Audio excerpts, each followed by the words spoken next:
Halo semuanya, kembali kita bertemu pada pembahasan soal-soal update UTBK tahun 2020. Hari ini kita lihat soal yang berkembang adalah bentuk dari kesebangunan, ya. Nah, dimana kalau kita lihat ini bentuknya pada hari-hari yang sebelumnya belum ditanyakan. Nah, kemudian ini kalau kita review UTBK tahun 2019, bentuk ini sebenarnya udah pernah ditanyakan dan bahkan kalau kita lihat bentuk soalnya adalah sangat mirip sekali, ya. Nah, dan perlu saya beritahu kepada teman-teman bahwa di channel ini saya sudah membuatkan cara cepat untuk mengerjakan soal tentang kesebangunan. Jadi teman-teman bisa lihat di channel ini cara cepat yang sudah saya buatkan dari testimoni teman-teman kalian yang sudah UTBK pada hari-hari yang sebelumnya. Nah, mereka mengatakan, Pak, sangat berguna sekali cara cepatnya. Nah, jadi dengan menggunakan cara cepat itu, kalian bisa saving waktu, mengerjakan satu soal itu bisa kurang dari 10 detik, ya kan? Nah, sekarang coba itu kita praktekkan di sini. Kita lihat mulai dari contoh soal yang nomor 1. Nah, di sini disebutkan jika panjang BC-nya sama dengan 15, tentukanlah luas segitiga BEC. Tetapkan apakah data yang disajikan di bawah ini cukup untuk menjawab pertanyaan. Kecukupan data ya.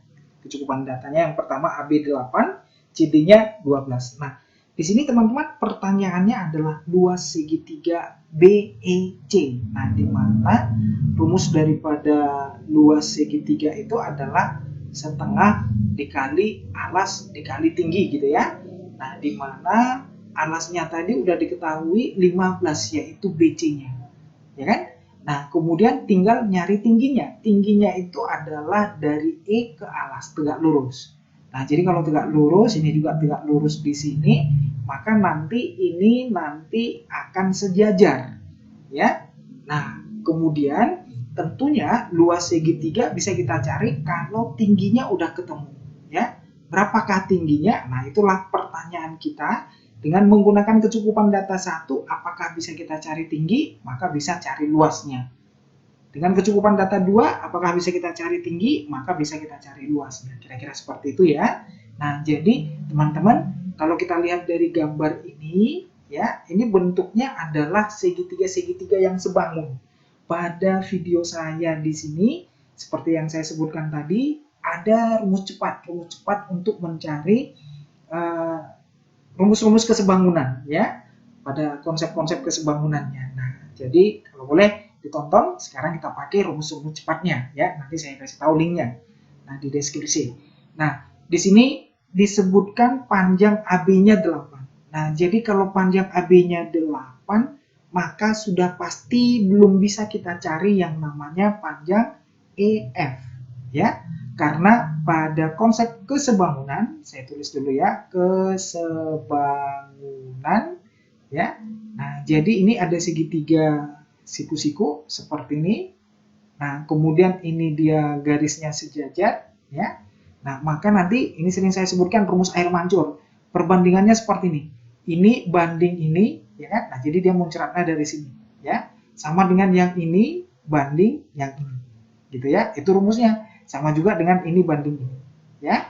Nah, jadi kalau saya misalkan contohnya ini P, kemudian ini Q, ini R, S, T gitu ya. Nah, jadi rumusnya adalah PS banding PQ ini sama dengan PT banding PR. Satu lagi sama dengan ST per RQ atau QR. Nah, inilah rumus kesebangunannya. Nah, jadi kalau kita perhatikan dari segitiga ini nanti diketahui panjang AB-nya 8 dan BC-nya sama dengan 15. Apakah sudah bisa kita cari EF-nya? Jawabnya belum bisa, ya. Nah, coba perhatikan ke sini. Ini untuk yang segitiga 1 saya gambarkan, ya. Nah, di sini kan namanya C, ini F, ini B, ya kan? Ini A. Nah, ini E. Sebelumnya ini saya ganti D ini ya, teman-teman ya. Nah, kemudian ini panjangnya 15 diketahui di soal. Ya, dari soal 15 dan ini diketahui 8. Nah, jadi dengan menggunakan rumus tadi berarti kan CF banding CB, di mana CF-nya belum diketahui. Kita misalkan X, ya kan? Nah, berarti X per 15 ini sama dengan yang ditanya EFT, ya kan? T per 8. Nah, ini ada dua variabel, satu persamaan seperti ini, belum bisa kita tetapkan panjang T-nya. Nah, jadi kecukupan data 1 belum bisa. Nah, demikian juga nanti kecukupan data 2. Kalau diketahui pada segitiga BCD-nya itu hanya CD aja, jadi belum bisa. Nah, tapi kalau contohnya dua-duanya kita pakai, itu udah bisa ya, ada cara cepatnya langsung ya. Ini cara cepatnya, penjabarannya itu dari mana? Teman-teman bisa lihat di video yang saya sebutkan tadi ya. Nah, jadi cara cepatnya T itu ini langsung aja, ya kan? Yaitu perkalian sisi tegak 8 dengan 12 dibagi dengan 8 tambah 12. Nah, jadi ini nanti adalah 96 per 20 dapat T-nya langsung. Sehingga luasnya itu tadi baru bisa kita dapatkan. Ya. Nah, jadi ini cara cepatnya. Jadi kalau ditanya T-nya ini tadi, ini sama dengan 8 dikali, di sini diketahui 12 tadi, untuk kecukupan data yang kedua dibagi dengan 8 per 12. Nah, makanya kalau dengan menghafalkan konsep cepat ini tadi, sebenarnya kita udah bisa tahu langsung bahwa dua-duanya baru bisa dapat, gitu kan? Nah, jadi ini bisa nggak nyampe 5 detik juga udah langsung bisa kita pahami ya. Untuk mendapatkan T-nya itu berarti harus dapat sisi tegaknya. Coba kita review soal UTBK tahun 2019. Di sini disebutkan langsung, malah pertanyaannya itu langsung T, ya kan? Nah, ini nggak nyampe 5 detik nih teman-teman. Gimana cara untuk dapatin T? Cukup 8 dikali 3 per 8 ditambah 3 kan? Nah, 24 per 11, no. Ya kan? Jawabnya langsung yang D, ya kan? Nah, kira-kira seperti itu ya. Mudah-mudahan bisa kalian hafalkan cara cepat yang lain yang sudah saya buatkan di video ini. Kalian harus kuasai supaya bisa lebih mantap, lebih maksimal hasil UTBK-nya. Oke, kita lanjut yang berikut, soal yang nomor 2. Ini yang sedang berkembang lagi saat ini, yang lagi viral ya. Diketahui ABCD adalah persegi panjang dengan AB-nya adalah 16. Ya. Nah, kemudian berapakah panjang PQ? Ini juga merupakan kecukupan data ya. AD-nya diketahui 12, kemudian AP-nya diketahui 8. Apakah ini nanti dua-duanya cukup atau satu aja cukup? Ya kan, yang satunya lagi tidak cukup. Nah, sekarang coba kita perhatikan pada gambar.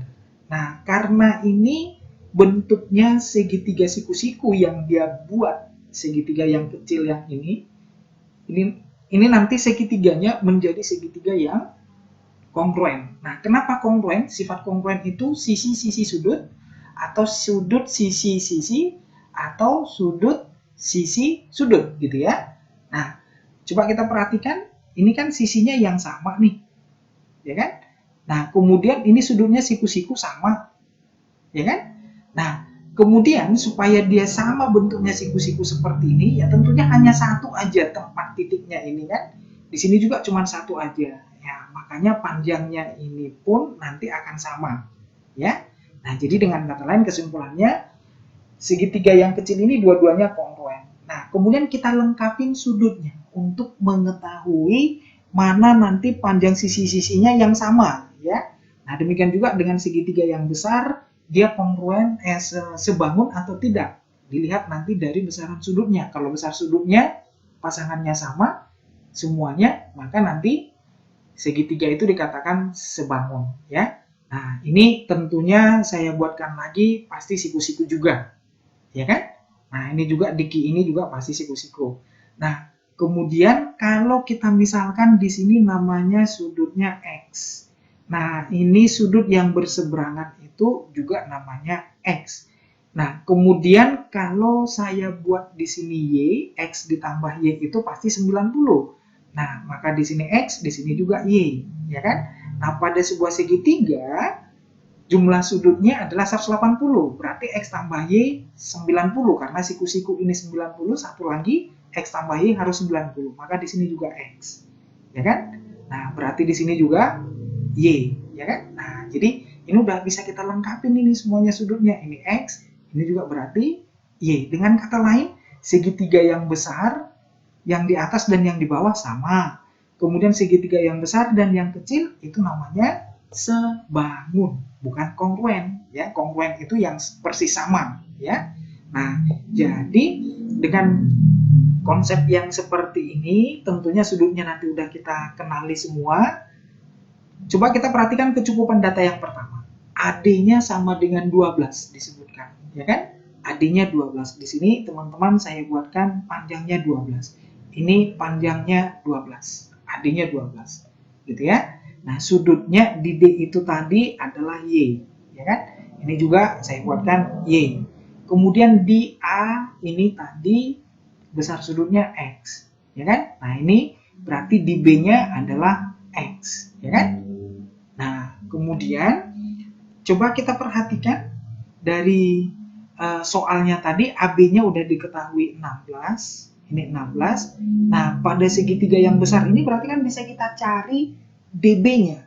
Panjang DB-nya bisa ya, yaitu 3, 4, 5 nih. Triple Pitagorasnya dibagi 4 dapat 3, dibagi 4 dapat 4. Nah, berarti ini 5 dikali 4 dong. Berarti hasilnya adalah 20. Nah, panjang sisi DB-nya udah dapat 20. Nah, kemudian kita mau cari PQ-nya, PQ ini ya.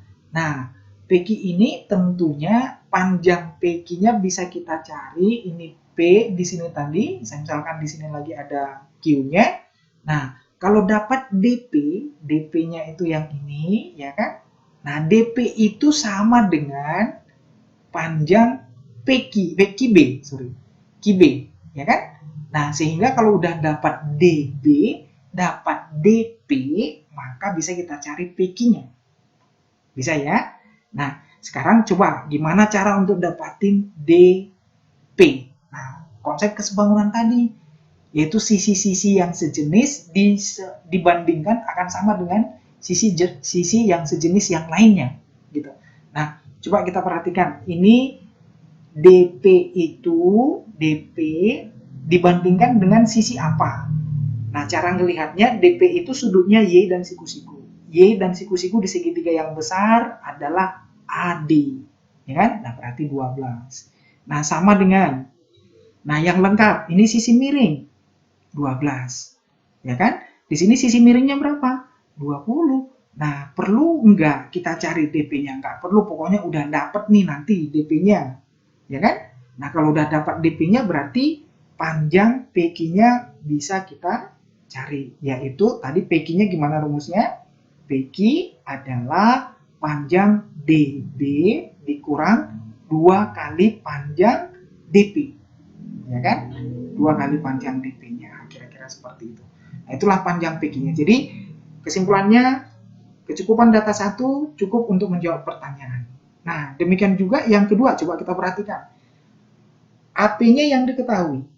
AP-nya 8. Di sini panjangnya 8. Nah, kita lengkapin sudutnya yang tadi, ayo. Ini sudutnya Y, kemudian di sini sudutnya X, ya kan? Nah, di D itu tadi sudutnya Y, nah berarti di sini juga jadinya X, ya kan? Nah, kemudian dari soal diketahui tadi panjang AB-nya 16. Ini diketahui di sini 16. Nah, AP itu tadi di sini, teman-teman. Ya, ini kalau saya tarik ke sini, siku-sikunya di sini. Ya. Nah, berarti ini juga Y jadinya ya. Sudutnya Y, di sini X lagi, gitu kan? Nah, di sini siku-siku ya. Di sini siku-siku. Nah, kemudian pertanyaannya itu pokoknya kita mau mencari PQ, di sini Q-nya. Nah, kemudian panjang ini nanti sama dengan panjang ini, ya kan? Nah, pokoknya kita cari DP-nya. Begitu dapat DP, berarti PQ-nya dapat. Tadi rumusnya yang ini, ya kan? Untuk mencari panjang PQ-nya. Nah, kemudian untuk kesebangunan, ya, ini 16, di sini tadi diketahui 8, berarti kan PB ini, perhatikan PB, ini bisa kita cari panjang sisinya tentunya, ya kan? Nah, gimana caranya? Nah, pakai Pitagoras. Ini 8, 8 itu adalah, saya buat cara saktinya, 8 akar 1, 16 itu adalah 8 akar 4. Maka di sini adalah 8 akar 3, ya kan? Ini akar 4, ini akar 1, ini akar 3. Langsung dapat kan? Nah, sekarang kita pakai rumus kesebangunannya, ya. Jadi, DP DP itu pada segitiga yang kecil ya, bandingkan segitiga yang kecil APD dengan segitiga APB ya. Nah, jadi DP itu sudutnya Y dan siku-siku. Pada segitiga yang besar Y dan siku-siku adalah AP. AP ya. Nah, saya tulis dulu deh. AP sama dengan sisi yang lengkap. Pada segitiga yang kecil AP. AP pada segitiga yang kecil kan dipakai lagi itu 8 ya. Nah, AP ya. AP itu pada segitiga ini X dan siku-siku. Nah, kalau segitiga yang besar di sini, X dan siku-siku adalah BP. Ya kan? Nah, BP. Nah, di sini kan yang belum diketahui kan tinggal DP. Ya kan? Nah, AP-nya kan udah ada. AP-nya tadi 8 kita isi. AP-nya 8, ya kan? BP-nya itu tadi 8 akar 3. Nah, berarti kan dapat DP-nya. Ya kan? DP-nya udah dapat. Nah, dapat ini sama-sama dibagi 8, ini dibagi 8, berarti 8 per akar 3. Nah, yang jelas sudah dapat DP-nya. Begitu udah dapat tadi DP-nya, maka yang ditanya PQ adalah DB, ya kan? DB dikurang dengan 2 kali DP. Nah, jadi untuk pernyataan yang kedua juga bisa kita pakai untuk menjawab pertanyaannya. Jadi, satu aja cukup. 2 aja juga cukup. Berarti jawabannya adalah yang D ya. Pernyataan 1 saja cukup untuk menjawab pertanyaan dan pernyataan 2 saja juga cukup. Nah, jadi kira-kira seperti itu teman-teman. Ini harus diulang-ulang supaya lebih lancar ya. Ini konsepnya kesebangunan. Sisi yang sejenis dilihat dari sudutnya. Pasangan sudutnya yang sama itu sisinya sejenis ya. Oke, kita lanjut dengan yang berikut nomor 3. Perhatikan gambar di bawah ini jika garis L digeser 5 satuan. Nah, ini juga viral teman-teman. Baru-baru ini baru muncul, yang sebelum-sebelumnya tidak ada ya. Nah, jadi teman-teman harus tetap berkembang, tetap harus mempelajari topik-topik yang baru juga ya. Nah, ini ada yang namanya pergeseran. Pergeseran itu atau translasi ya. Translasi itu cara cepatnya seperti ini aja. Translasi itu ditambahkan nanti ya. Nah, jadi kalau translasi A, B ya, translasi A, B itu artinya gini. Kalau dia digeser ke kanan, maka A-nya positif. Ya. Kalau digeser ke kiri, A-nya negatif. Nah, jadi A-nya positif itu digeser ke kanan. Ya. Negatif itu geser ke kiri. Nah, kira-kira seperti itu. Nah, sebaliknya ini ya. Kalau dia B-nya positif, berarti dia digeser ke atas, ya kan? Nah, kalau negatif berarti digeser ke bawah, gitu. Ya. Nah, jadi dari soal kita ini tadi katanya dia digeser ke kanan 5 satuan dan ke bawah 1 satuan. Nah, berarti pergeserannya A, B 5, minus 1. Untuk mencari bayangan. Nah, bayangan itu gampang untuk translasi, ya. Bayangannya itu cukup kita ambil kalau contohnya ini titiknya adalah P, ini titiknya adalah Q, maka P aksen bayangan titik P maksudnya langsung aja ditambah. 5, minus 1 translasinya tambahkan dengan bendanya. Bendanya tadi berapa? 0,8 ya, titiknya 0,8 itu. Nah, berarti 5,7. Nah, gampang ya. Nah, kemudian untuk nyari Q aksennya itu adalah sama translasinya tadi 5, minus 1 ditambah dengan bendanya 6,1. Berarti hasilnya adalah 11,0. Ya kan? Nah, kemudian yang ditanya adalah gradien daripada bayangan P aksen, Q aksen. Gradien. Gradien itu rumusnya apa? Del Y per del X. Nah, kemudian di sini ada tandanya positif atau negatif yang perlu kalian perhatikan. Nah, gradiennya itu positif apabila garisnya condong ke kiri, condong kiri. Nah, gitu ya. Nah, contohnya seperti ini kan condong kiri ini ya. Nah, atau sudut yang dibentuknya itu dengan sumbu X itu menghadap X yang negatif ya. Atau langsung hafal aja, gradien pasti akan negatif kalau dia garisnya digambar condong atau miring ke kiri ya. Sorry, ini ke kanan ini. Negatif kalau dia ke kiri, kemudian positif kalau dia ke kanan ya. Ini saya ganti ini. Nah, jadi gradien itu langsung kita tetapkan dia positif kalau dia condong ke kanan dan negatif kalau dia condong ke kiri. Nah, ini berarti gradiennya negatif. Nah, tinggal lihat selisih Y-nya. Del itu selisih ya. Ini Y-nya berapa? 8. Ini Y-nya berapa? 1 kan? Nah, berarti ini jaraknya ini berapa nih? Itulah yang dimaksud dengan del Y-nya ya. Del Y-nya berarti sama dengan 8 dikurang 1, 7. Nah, kemudian del X-nya. Ini X-nya berapa? 6. Ini X-nya titik P itu di sini 0. Berarti del X-nya itu berapa? Del X-nya adalah 6. Maka gradiennya adalah negatif 7/6. Pilihannya adalah yang A.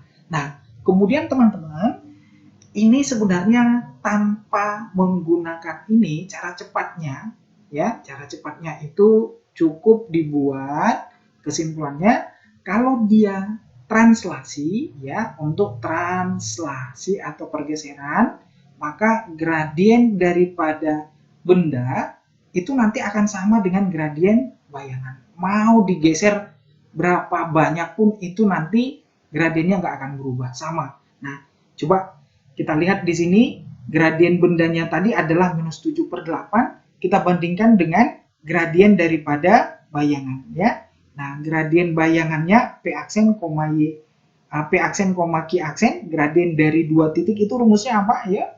Sama ya, del Y, berarti 5 dikurang 11, ya, atau 11, Y-nya dulu ya, 0 dikurang 7 atau 7 dikurang 0 boleh ya, 7 dikurang 0 ya kan, 7 dikurang 0 per X-nya 5 dikurang 11, 5 dikurang 11 berarti hasilnya adalah 7 per minus 6 ya kan, atau sama aja dengan minus 7/6, sama ya gitu ya.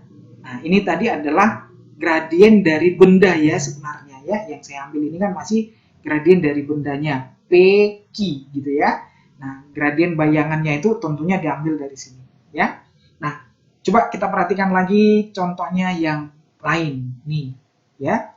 Ini ada garis, diketahui digeser 3 satuan ke kanan dan 2 satuan ke bawah. Nah, jadi ini sebenarnya nggak perlu lagi nih mau digeser berapa kali pun, berapa jauh pun dia digeser ke atas, ke bawah, ke kiri atau ke kanan, ya kan? Gradien bendanya pasti akan sama dengan gradien bayangan. Nah, jadi cukup kita cari gradien bendanya gitu ya, akan sama dengan gradien bayangan gitu kan. Nah, kemudian gradien daripada garis yang seperti ini ya kan negatif. Ini bendanya kan, gradien bendanya yang kita cari. Nah, gradien ini negatif karena dia menghadap sisi X yang negatif atau condong ke kiri. Nah, gradien tadi adalah del Y di atas dibagi dengan del X di bawah ya. Yuk, langsung negatif. Del Y-nya 6 dikurang 1, ini Y-nya berarti 5 per del X-nya di sini 4, ke sini 0 ya kan. Nah, berarti 4 dikurang 0, 4. Nah, berarti gradiennya adalah minus 5/4. Nah, itu cara cepatnya ya. Kurang dari 10 detik tentunya. Oke, dipahami dan diterapkan pada UTBK nanti untuk teman-teman yang masih belum ujian ya. Kita lanjut yang nomor 5 di sini.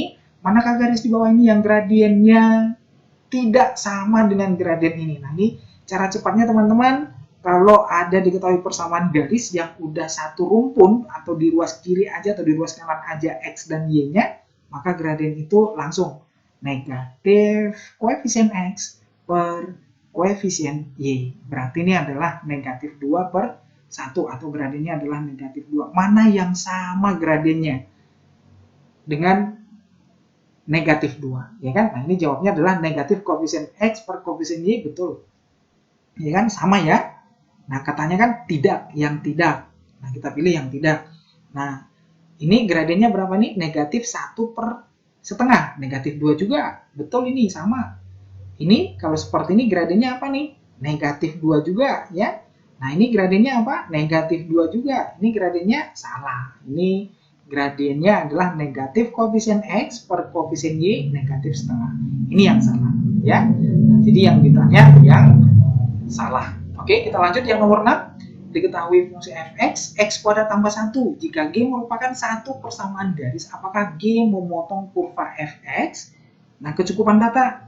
Yang pertama, garis G sejajar sumbu x. Kemudian yang kedua, garis G sejajar sumbu y. Nah, coba kalau kita perhatikan teman-teman, ini fx-nya adalah x kuadrat tambah 1. Kalau kita gambar y sama dengan x kuadrat tambah 1, ini cukup kita ambil cirinya. Yang pertama, karena A-nya positif, A itu adalah angka yang di depan x kuadrat, ini positif, maka parabola itu nanti digambar U, ya kan? Nah, kemudian titik potong, sumbu Y itu X-nya sama dengan 0, ya. Nah, titik potong sumbu Y, X-nya sama dengan 0. Nah, kalau X-nya sama dengan 0, berarti Y-nya sama dengan berapa? Y-nya sama dengan 1. Jadi parabola itu digambar langsung bentuknya seperti ini, ya. Dia terbuka ke atas, ya kan? Nah, ini sumbu Y, inilah gambar daripada parabolanya.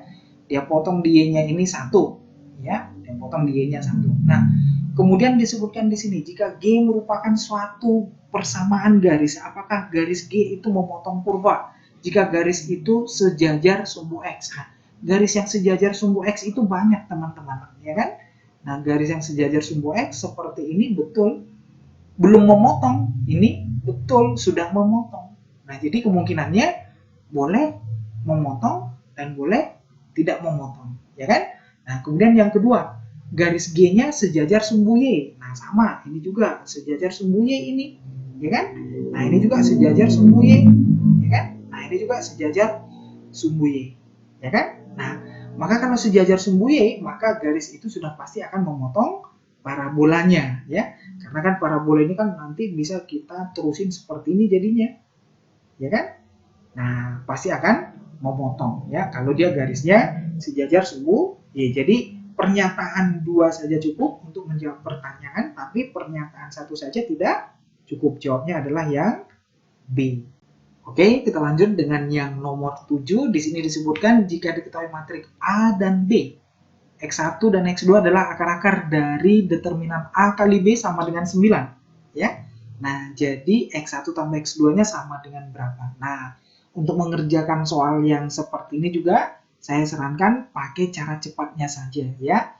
Nah, jadi cara cepatnya itu, ya, jika ditanya determinan A dikali B, ini sama aja dengan determinan A dikali dengan determinan B, ya kan? Nah, hasilnya tadi 9.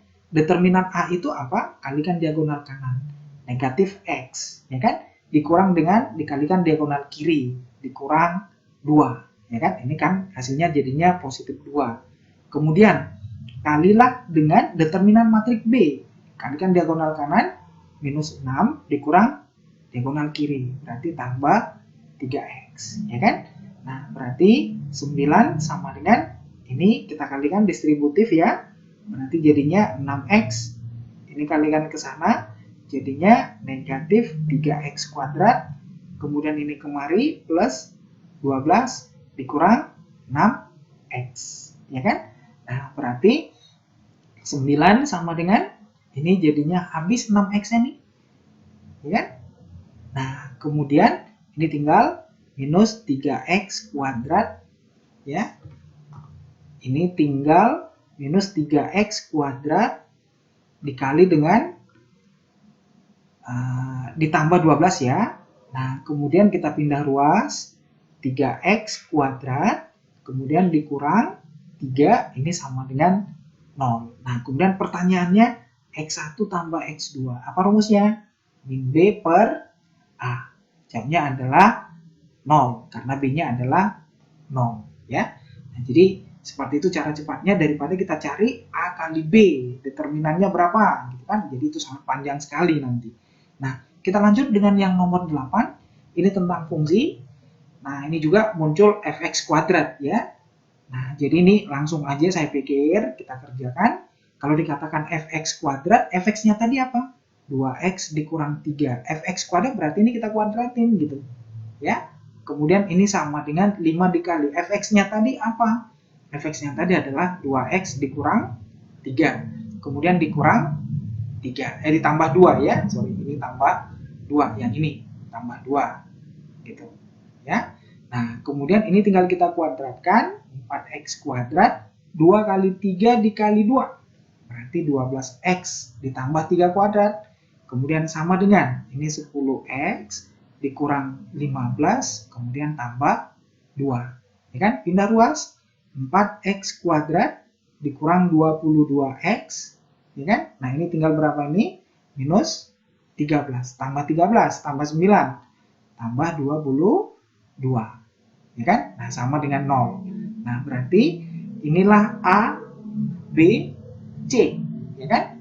Kemudian P itu adalah 2 kali X1 kali X2, 2 kali X1 ditambah 2 kali X2, ini 2-nya bisa kita keluarkan, 2 buka kurung X1 tambah X2 ya kan, 2 kali min B per A ya kan. Nah 2 kali min B berarti 22 per A 4 ya kan. Nah berarti hasilnya adalah ini coret, ini tinggal 2 dengan 22 11. Nah P-nya 11. Nah ternyata P sama dengan Q, jawabnya sama-sama dengan 11. Berarti pilihannya adalah yang C. Oke, kita lanjut lagi dengan yang nomor 9. Di sini disebutkan perbandingan kecepatan A dan B dalam mengetik pada mesin tik adalah 4:7. Ya. Nah, kemudian jika A dapat mengetik 280 huruf dalam 6 menit, berapakah waktu yang dibutuhkan B untuk mengetik 9.800 huruf? Nah, di sini langsung aja kita buat perbandingannya bahwa FA banding VB ya. VA banding VB ini sama dengan 4:7 gitu ya. Nah ini yang pertama. Kemudian yang kedua, bahwa kecepatan si A itu udah bisa kita tetapkan, yaitu 280 huruf dalam 6 menit. Berarti ini kalau kita kecilin sama-sama bagi 2 ya, berarti hasilnya 140 per 3. Oke, nah ini tinggal kita samakan, berarti VA-nya 140 per 3 per VB ya, per VB ini sama dengan 4/7 gitu ya. Nah kemudian ini tentunya nanti bisa sih kita coret sama-sama dibagi 2, ini tinggal 70, ini dibagi 2, ini coret lagi ya, bagi 4 tadi bisa 35 ya kan. Nah ini 1 ya. Nah jadi VB kali 1, ini kali silang, VB kali 1, nah jadi ini VB sama dengan 3 dikali, sorry ini 7 dikali 35 pernya masih ada, per 3 ya kan. Nah itulah VB-nya. Nah kemudian kalau kita cari waktunya ya, waktunya itu berarti apa rumusnya? Nah berarti T-nya ini sama dengan banyak huruf yang diketik 9.800 dibagi dengan 7 dikali 35 per 3 ya kan. Nah kemudian ini kalau sama-sama kita bagi, ini kan sebenarnya supaya lebih mudah, ini 98 dikali 100 itu kan 9.800 dibagi dengan ini 7 dikali 7 dikali 5 per 3, berarti kali 3 lagi nih, per 3 ini kan naik ke atas jadinya ya kan. Nah ini kalau kita coret ini tinggal 20 ya kan. Nah kemudian ini kalau kita coret dapat 49, 98 dapat 2 ya kan. Nah berarti hasilnya adalah 40 dikali 3, berarti hasilnya adalah 120 ya, 120 menit, berarti ini sama dengan 2 jam ya. Nah itu yang nomor 9. Kita lanjut dengan yang nomor 10. Di sini disebutkan suatu proyek akan diselesaikan 20 hari oleh 12 pekerja. Jika proyek tersebut akan diselesaikan dalam 15 hari, manakah hubungan P dan Q yang benar? 20 hari ini 12 pekerja gitu ya, 12 pekerja. Nah, kemudian ada diharapkan jadinya 15 hari. 15 hari ini berapa pekerja? Kita misalkan X bekerja gitu ya, X bekerja. Nah, ini konsep-konsep yang seperti ini udah sering muncul di soal-soal yang sebelumnya dan ini sudah sangat banyak kita bahas. Ini namanya adalah perbandingan terbalik. Nah, jadi pertanyaannya X dibuat di atas, X per 12 tentunya.